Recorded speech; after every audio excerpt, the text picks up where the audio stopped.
Good morning from Portland, Oregon. My name is Barbara Steinberg, and I'm honored you're taking time to watch this webinar. I hope you will find it informative and useful. I'm the founder of PDX Reading Specialist, and I speak to you today as a dyslexia specialist in private practice.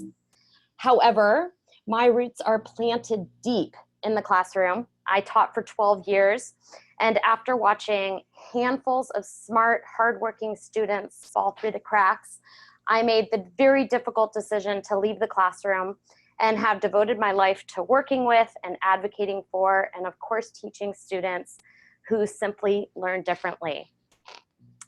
I'm thrilled to welcome more than 300 educators, administrators, and colleagues from within Oregon and beyond. It is truly remarkable to know that Oregon and so many other states are finally saying dyslexia. And of course, that wouldn't have happened without the determination and hard work of Decoding Dyslexia Oregon.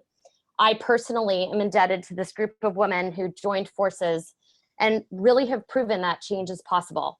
And it's because of their hard work that Senate Bill 1003 came to fruition. I know many of you are outside of Oregon, but I do want to do a brief overview of two components of the Oregon dyslexia legislation, which of course we're going to talk about this morning. And the first one is the training component. One teacher in every K-5 or K-8 is to receive extensive training in three components: understanding and recognizing dyslexia, the foundations of teaching reading, and how to intensify instruction. The implementation deadline is July 1st, 2018, which is just around the corner. And many schools and districts have been busy fulfilling the requirement of that piece of the legislation. The second piece, which is coming up this fall, is the screener. And the screener mandates that every kindergarten student, or first grade if it's their first time in school, will be screened for the warning signs of dyslexia. And we will spend some time talking about what that means, warning signs. And like I mentioned, the implementation is this fall 2018. I want to be upfront and let you know that there are lots of questions that are unanswered, and Q&A will be part of this webinar, but if there are questions that are unanswered at this point, I will be able to send out information as it becomes available. So as I mentioned, the training piece of our legislation has been the focus of the past year. And over the course of this past year, I have traveled to literally every corner of our state and have trained more than 700 educators. And I have to admit, I've loved every single minute of it. And I'm quite sad it's coming to an end. And at the end of this training, there are generally two statements that I hear repeatedly. The first one is that every kindergarten through third grade teacher needs this training. And the second, and the one that comes with lots of anxiety, is how am I going to support my staff, especially my kindergarten teachers, since I'm the only one in my building trained? And after hearing these questions over and over and over again, I realized that there had to be a way I could get information out, and thus this webinar was born. I set ambitious goals for this webinar, and for those who have trained with me, you know I move at a quick pace. And this webinar is recorded and a link will be emailed to you, and of course you're welcome to share it with others who might also benefit from this information. But my goals for today are as follows. The first thing we're going to do is make sure we understand dyslexia. While I'd love for you to join me for a 3-hour workshop on understanding and recognizing dyslexia, today I'm just going to give you the nitty-gritty. We must all understand what dyslexia is and what it isn't before we can think about how to screen and then instruct. We are going to spend some time talking about the components of the dyslexia screener, and lastly, we'll create an action plan. At the bottom of your screen, there are 3 buttons. My wonderful assistant, Mandy, will be monitoring the Q&A. And if time allows, I will answer some questions live. If not, I will send an email to you with your questions answered. So without further ado, let's jump into our first component, Dyslexia Understood. Now, before we define dyslexia, we need to acknowledge that there are many, many reasons students struggle with reading.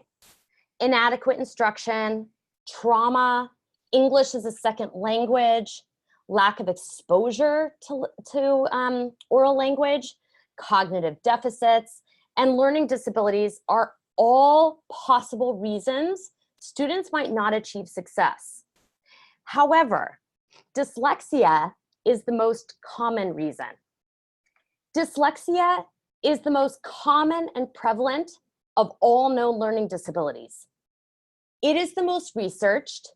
It is the leading cause of reading failure and dropouts. And reading failure is the most commonly shared characteristic with juvenile justice offenders. And what we know is early intervention is essential. Why? Because children simply don't catch up. Once they fall behind, they're likely to stay behind, and the gap is likely to widen. One of the most staggering statistics I share with teachers who attend my training is that once a student fails to read adequately, or if a student fails to read adequately in first grade, they have a 90% probability of reading poorly in fourth grade. So if we do not catch them early, then the likelihood they're going to catch up to their peers is slim. And of course, although not quantifiable, early intervention is also essential for supporting the social emotional needs of struggling students. I have talked with and worked with hundreds of parents who carry around years and years of shame from their own struggles. And saving our students from that shame is equally as important as helping them catch up academically. To help us understand what dyslexia is, I'm going to start by showing you a short TED Ed titled, "What is Dyslexia?" From there, we'll dive into the definition.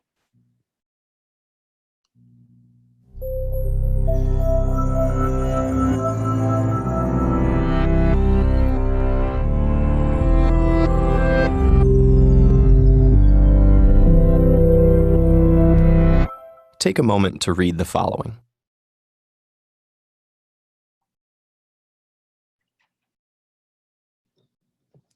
How was that? Frustrating? Slow? What were those sentences about? They're actually a simulation of the experience of dyslexia, designed to make you decode each word. Those with dyslexia experience that laborious pace every time they read. When most people think of dyslexia, they think of seeing letters and words backwards, like seeing B as D and vice versa. Or they might think people with dyslexia see saw as was. The truth is, people with dyslexia see things the same way as everyone else. Dyslexia is caused by a phonological processing problem, meaning people affected by it have trouble not with seeing language, but with manipulating it. For example, if you heard the word cat and then someone asked you, remove the C, what word would you have left? At. This can be difficult for those with dyslexia. Given a word in isolation like fantastic, students with dyslexia need to break the word into parts to read it. Fan, tas, tick. Time spent decoding makes it hard to keep up with peers and gain sufficient comprehension. Spelling words phonetically like S-T-I-K for stick and F-R-E-N-S for friends is also common. These difficulties are more widespread and varied than commonly imagined. Dyslexia affects up to 1 in 5 people. It occurs on a continuum.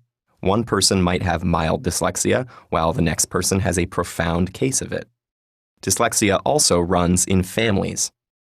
It's common to see one family member who has trouble spelling, while another family member has severe difficulty decoding even one-syllable words like catch. The continuum and distribution of dyslexia suggest a broader principle to bear in mind as we look at how the brains of those with dyslexia process language. Neurodiversity is the idea that because all our brains show differences in structure and function, we shouldn't be so quick to label every deviation from the norm as a pathological disorder, or dismiss people living with these variations as defective. People with neurobiological variations like dyslexia including such creative and inventive individuals as Picasso, Muhammad Ali, Whoopi Goldberg, Steven Spielberg, and Cher, clearly have every capacity to be brilliant and successful in life. So here's the special way the brains of those with dyslexia work. The brain is divided into two hemispheres. The left hemisphere is generally in charge of language and ultimately reading, while the right typically handles spatial activities. fMRI studies have found that the brains of those with dyslexia rely more on the right hemisphere and frontal lobe than the brains of those without it. This means when they read a word, it takes a longer trip through their brain and can get delayed in the frontal lobe. Because of this neurobiological glitch, they read with more difficulty. But those with dyslexia can physically change their brain and improve their reading. With an intensive multisensory intervention that breaks the language down and teaches the reader to decode based on syllable types and spelling rules, the brains of those with dyslexia begin using the left hemisphere more efficiently while reading, and their reading improves. The intervention works because it locates dyslexia appropriately, as a functional variation in the brain, which naturally shows all sorts of variations from one person to another. Neurodiversity emphasizes this spectrum of brain function in all humans, and suggests that to better understand the perspectives of those around us, we should try to not only see the world through their eyes, but understand it through their brains.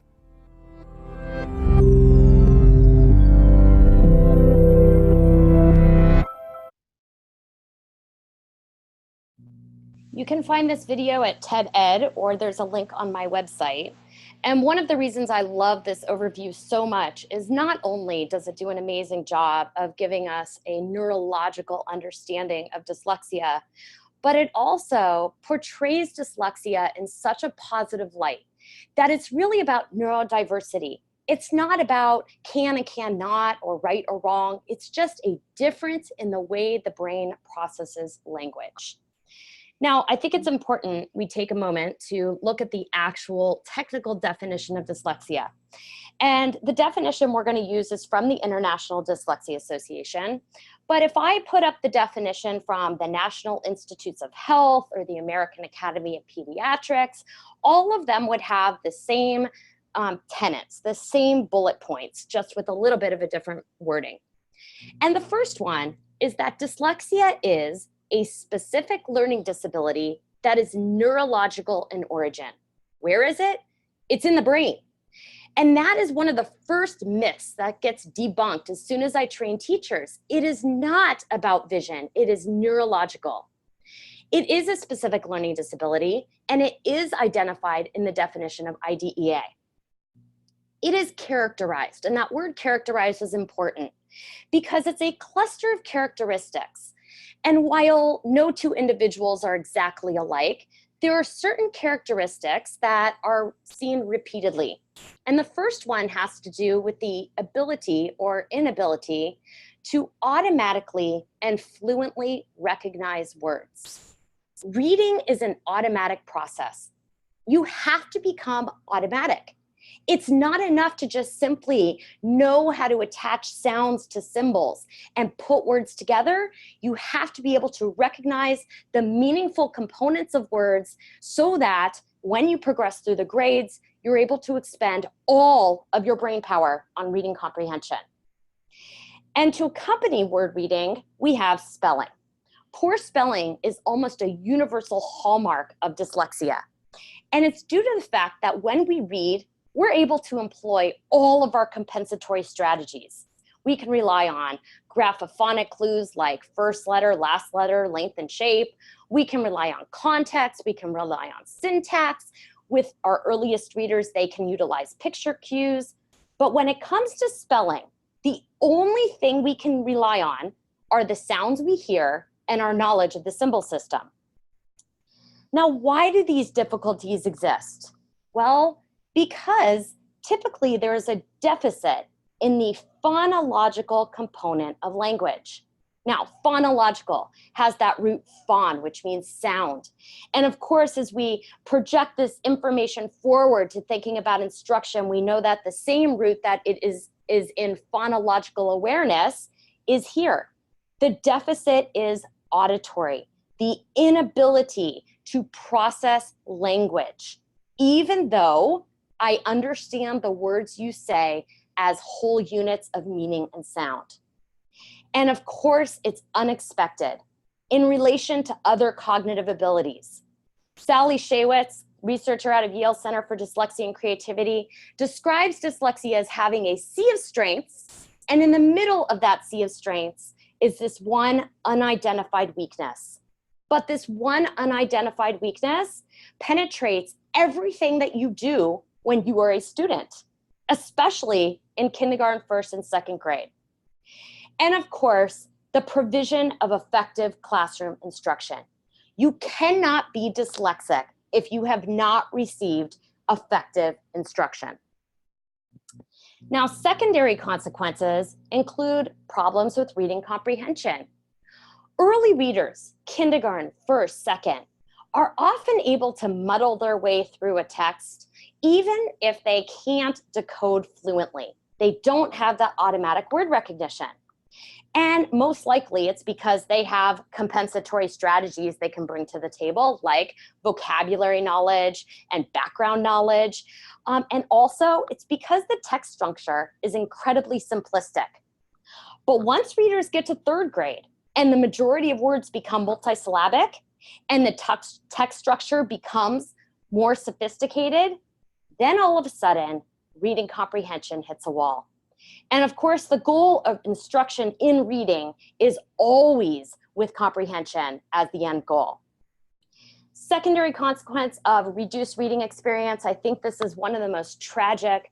We know that kids who are exposed to books grow their oral language vocabulary, grow their critical thinking skills. And of course, we as human beings generally don't gravitate towards things that we don't enjoy or we're not good at. And so when kids either decide that they're dumb or this language is dumb, they obviously are not drawn to picking up books. And the final bullet point of our definition is that dyslexia is referred to as a learning disability because it can make it difficult for a student to succeed academically in the typical instructional environment. And it's been my experience that it makes it more than just can be difficult. It is very difficult.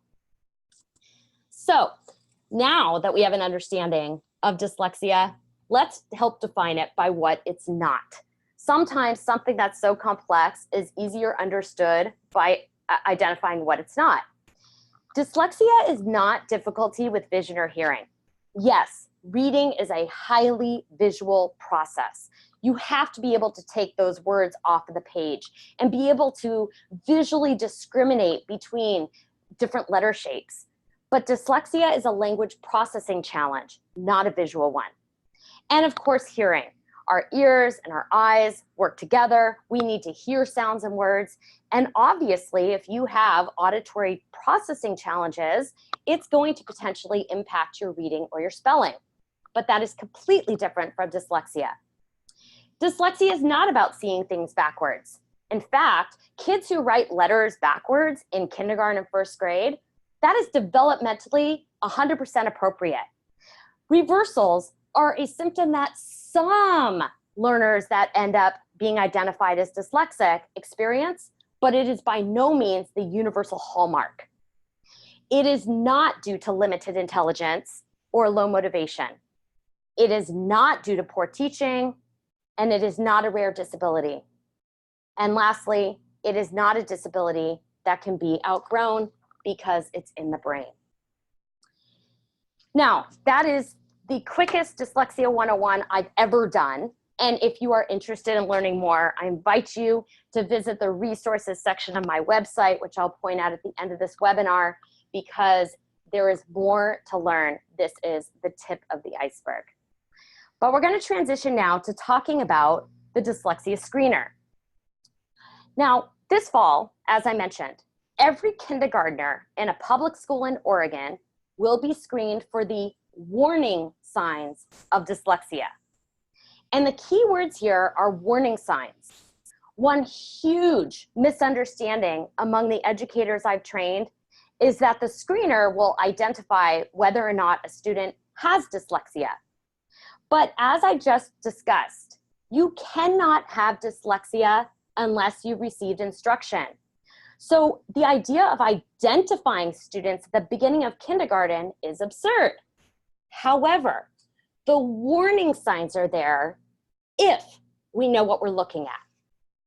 And maybe this metaphor will help. I want you to imagine that on this track there are 6 lanes, and one lane has high hurdles and one has low hurdles, and 4 have no hurdles at all. The runners line up, the buzzer rings, and the runners take off. And as you can imagine, the runners with hurdles are soon behind. And as they go around the track, the gap widens. The likelihood they'll catch up is slim, and some of them may not even be motivated to finish the race. Well, this metaphor parallels the development of reading. Our kindergartners line up at the start line, and the top 2/3 take off down the track and have nothing hindering them from running. But the bottom 1/3 have differing degrees of hindrance. 30 to 34% of 4th graders in the United States read below a basic level.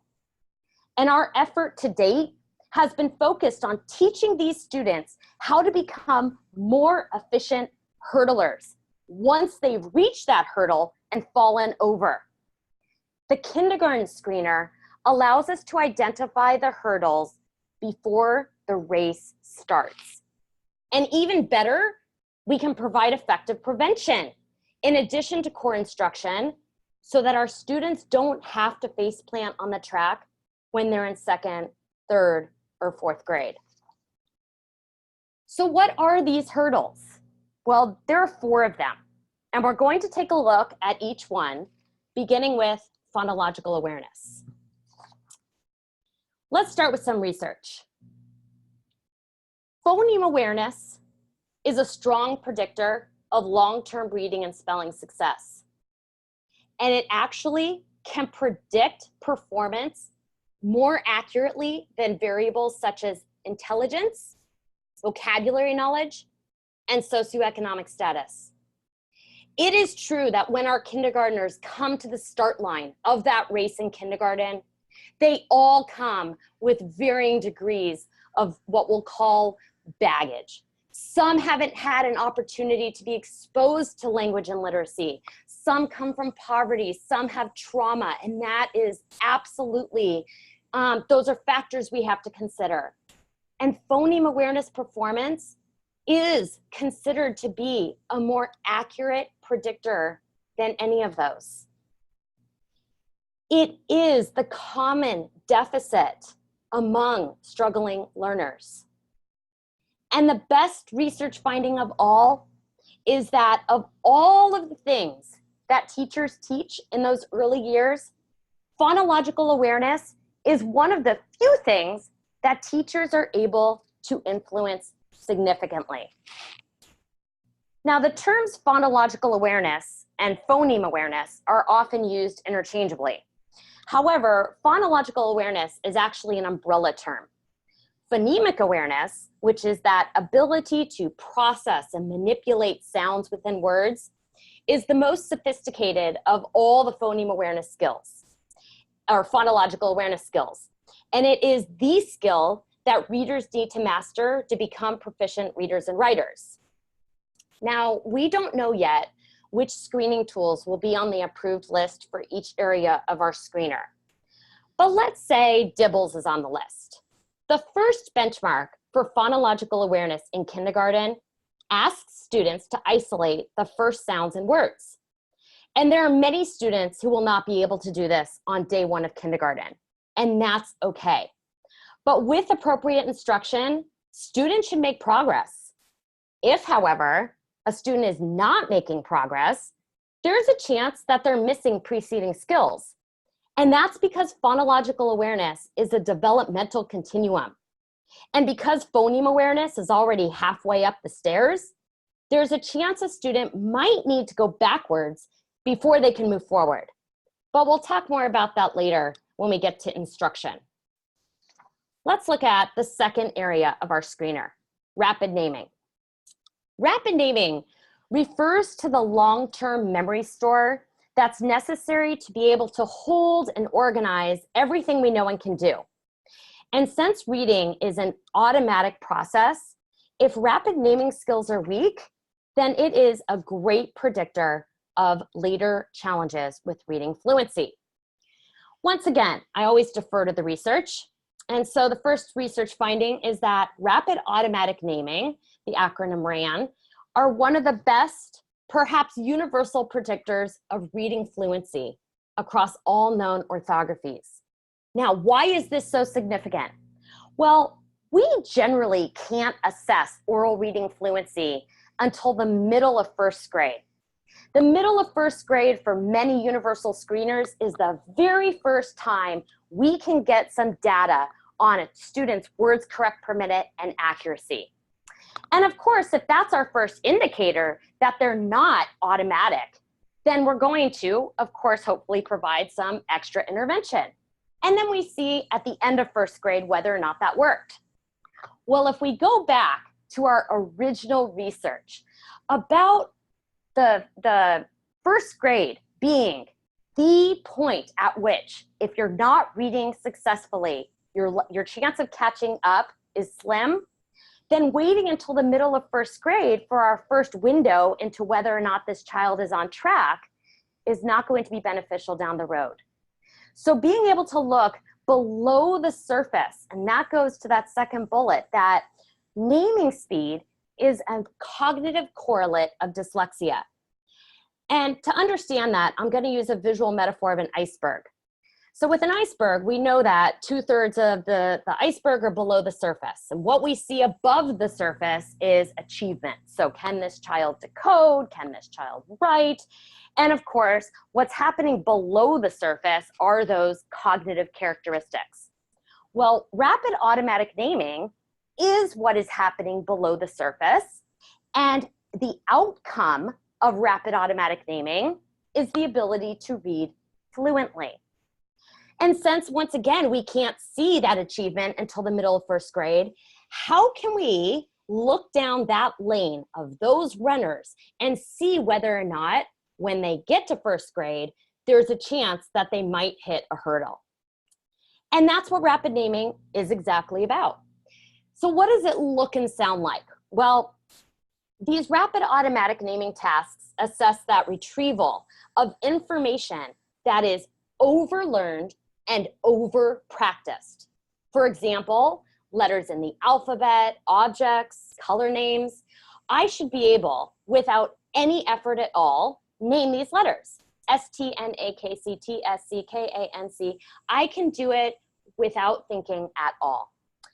Now, for kindergartners, you might be thinking, we've got kindergartners who come to school with no letter knowledge, and that's expected. And what's important is not what happens in your very first screener, it's what happens between benchmark assessments. Once that student has been given explicit, systematic instruction in letter names. Let's move to the third area of the screener, sound symbol knowledge. Now, there's often confusion between rapid naming and sound symbol knowledge. Whereas rapid naming is designed to assess retrieval speed because it's all about automaticity, sound symbol knowledge is designed to assess a student's knowledge simply of letters and their sounds.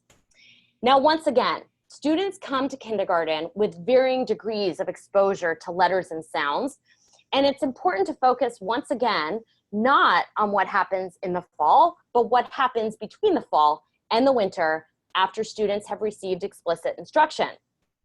Now, the research findings reveal that the alphabetic principle, the ability to take those words that you understand as whole units of sound, like zebra, and break them down into their individual sounds, that skill is phoneme awareness. The ability to attach them to the symbols that represent those sounds is the alphabetic principle. The difference between phoneme awareness and, of course, what's referred to as phonics. The final risk factor I want to discuss is family history. Now, this area of the screener will only be implemented if students continue to score in the intensive range on benchmark screeners after receiving effective instruction. Family history is a powerful predictor of later reading struggles. Because dyslexia is neurological, if a family member also had difficulty learning to read or write or spell, even if they don't identify as having dyslexia, the chances their offspring will struggle is 50%. Likewise, because oral language is the foundation of written language, a large percentage of early learners with language struggles, whether that means they were late to talk or they had articulation challenges, all of these difficulties in the oral language domain translate into having difficulties with their reading, reading down the road. And that's because the foundation of written language is oral language. So these 4 areas comprise the dyslexia screener. And once I receive word from the Oregon Department of Education regarding screening tools that meet the requirements of SB 1003, I will absolutely pass along this information. But now I want to turn our attention to figuring out what to do when a student scores below benchmark in any one of the 3 areas. Remember, the whole point of identifying risk factors is to warn teachers and parents of the potential obstacles children might face so that effective interventions can be devised and implemented. According to the OARs, universal screening must be followed by evidence-based reading intervention that is to be implemented in addition to regular core instruction. This instruction, of course, is followed closely by progress monitoring assessments, which continue back and forth until a benchmark assessment takes place again in the winter. At that time, if students are still scoring in the intensive range, family history is gathered. We're going to focus on evidence-based reading intervention. And of course, it is time to plan. Sally Shaywitz, who wrote the iconic book, Overcoming Dyslexia, says that teaching a dyslexic child to read is actually based on the same principles used to teach any child to read, because the neural systems are the same. But for some kids, those neural systems may not be as responsive. And for this reason, instruction must be relentless and amplified in every way possible so that it penetrates and takes hold. Now, we don't know if these children will eventually have dyslexia, but the warning signs are staring us in the face. So let's provide appropriate instruction. And what does that mean? 2 words: systematic and explicit. The National Reading Panel, among with hundreds of other studies, have identified that systematic and explicit instruction significantly improves students' reading and spelling in K and 1. It improves students' ability to comprehend because they don't have to spend as many resources on word recognition.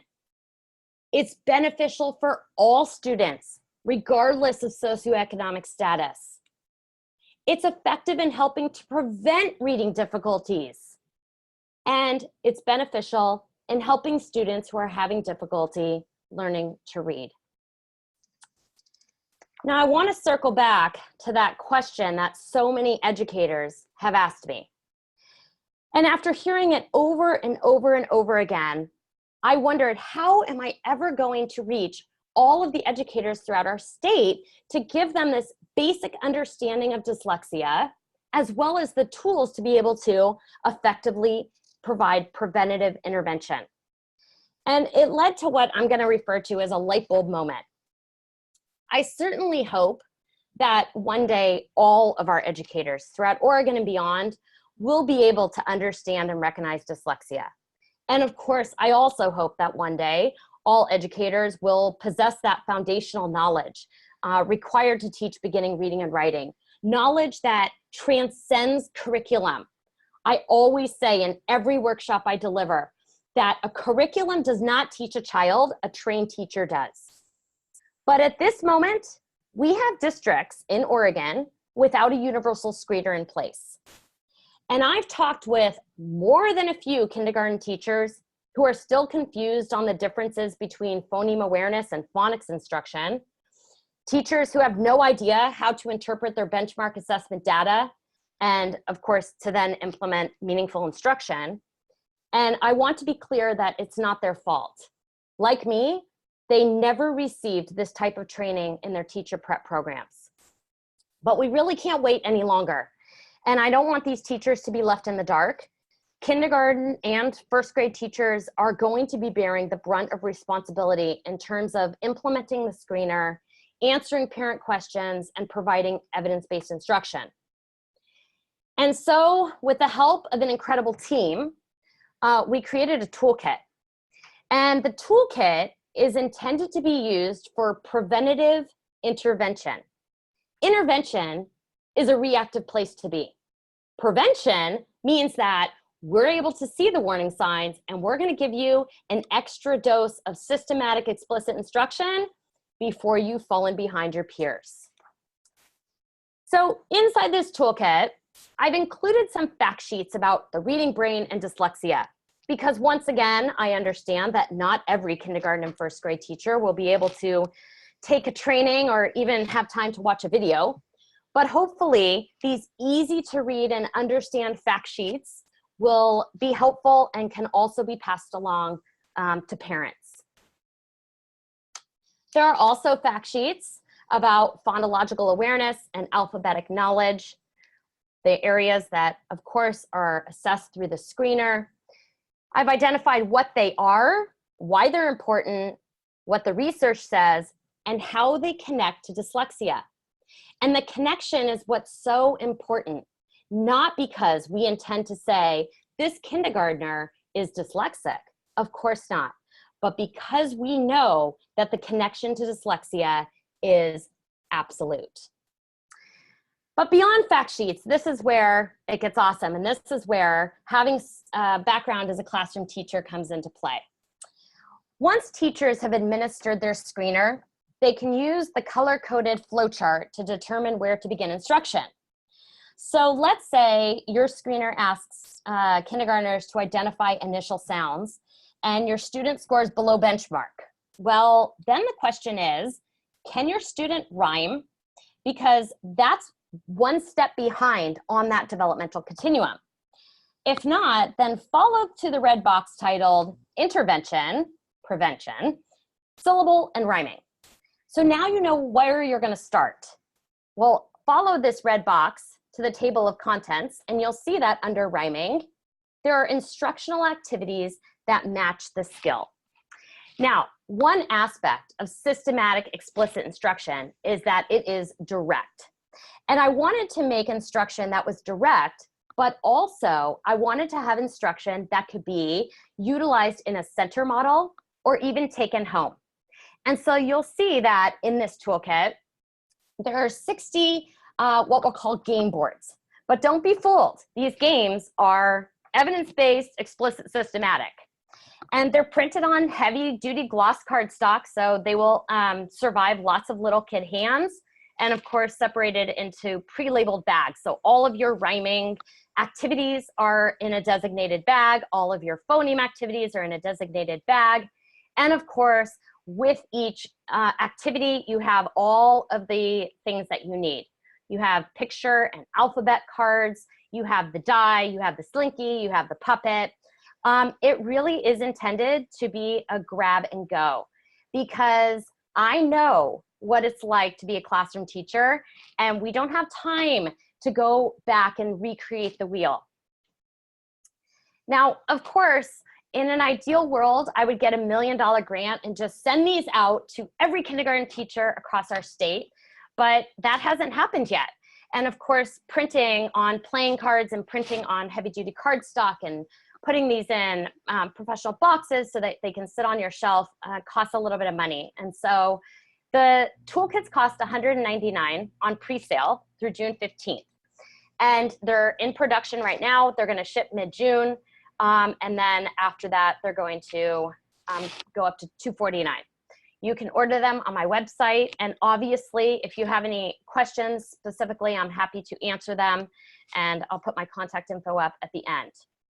There are lots and lots of published curriculum that are out there, but schools who don't have that formal curriculum in place need something right now. Now, if you're around this summer and want to get a toolkit and a full day of training, you can join me on Wednesday, July 25th. The one-day training is divided into 2 sections. The morning will be understanding and recognizing dyslexia, and the afternoon will be spent interpreting assessment data and connecting it to interventions, utilizing the toolkit and others. Schools with remaining SB 1003 funds may use grant money for half of the training cost. And I just received word this morning that the allocated funds just went up a couple $100. So this information is also available on my website. And as I wrap up, before I take Q&A, I just want to say that I know it's not easy. Change is never easy, but I'm telling you, it's going to be worth it. If we have the opportunity to look down that track and see which students have hurdles and remove them, why wouldn't we? And I genuinely believe every single teacher wants to save their students from face planting. And we can, and we will. And of course, I'm here to help in any way possible. And I invite you to reach out. I'll put my contact information up, and I'm actually going to take a couple of questions that my assistant Mandy has brought to me. So the first one is, can you please clarify phonemic awareness and phonological awareness definition differences? Great question. So phoneme awareness is the ability to isolate, identify, and manipulate sounds within words. And the 2 phoneme awareness skills that are most critical for students are the ability to blend for reading and segment for spelling. So for example, when a student comes to the word truck, that ability to k, and blend it together to make a word, and then the reverse, which is spell the word snake, k. You have to be able to segment. Those phoneme awareness skills are within the continuum of phoneme awareness development. But if we back it up a little bit and look at phonological awareness as a whole, phonological awareness actually includes speech, your ability to understand receptive language, to express yourself in speech, the ability to hear syllables in words, to hear alliteration and rhyme. All of those fall under phonological awareness, but the phoneme is the individual smallest sound. So hopefully that clarified. If not, feel free to follow up. I thought the Senate bill stated schools will be screening for potential reading difficulties rather than warning signs for dyslexia. Can you clarify? Great question, the semantics on that. A waiting word from the ODE, and I will go back and look at the legislation in terms of the verbiage. Whether or not we call it as warning signs for dyslexia or potential reading difficulties, both of them have the same underlying warning signs. And of course, those warning signs might exist because a student has had absolutely no exposure. And recognizing that, for an educator to recognize that that's the reason versus perhaps these are the warning signs of dyslexia, either or results in the same thing.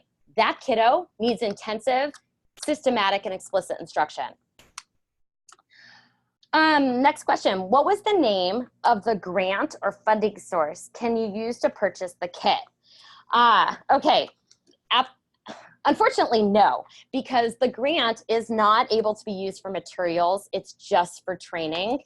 But I was able to confirm that because the training itself is going to cover understanding and recognizing dyslexia, that's the first half. Half of the cost of that July training can be utilized through grant funds. And my assistant Mandy can help you with that if you have additional questions and want to register people. And digital copies. of the toolkit at a cheaper cost. We're a virtual school. Ah, I wonder if this is Oregon Virtual Academy from my training. Well, let's talk, because I certainly want to make sure that everybody can access the tools. And I decided I wanted to do it as something that was hardbound because I wanted to make sure there was quality control. I'm a bit of a perfectionist, and while I know that money is an issue, and I hope that it's not teachers paying for these toolkits, but rather schools, I know that you don't have access to printing picture cards on actual playing cards and printing them on the heavy cardstock. And so kids need really engaging materials. And I was able to do it for less money than you would be if you just went to Kinko's. So I will work on that. And if you are a virtual school, reach out, let's talk. My goal is to connect you with the resources you need to work with your kids. So that wraps up this webinar. I talked way quicker than I thought I would, which means that you can get back to your day. If there are any additional questions that you have, please send them my way, and a recording will be sent to you tomorrow, and a recording will be sent to those who registered but are teaching right now. And I look forward to supporting you in your journey, whether you are an administrator, a teacher, a specialist. It is truly an honor to be given this position of supporting your work. I may not be in the classroom, but I'm grateful that my impact on students around Oregon and around the country is exponential. Wishing you the best. Take care.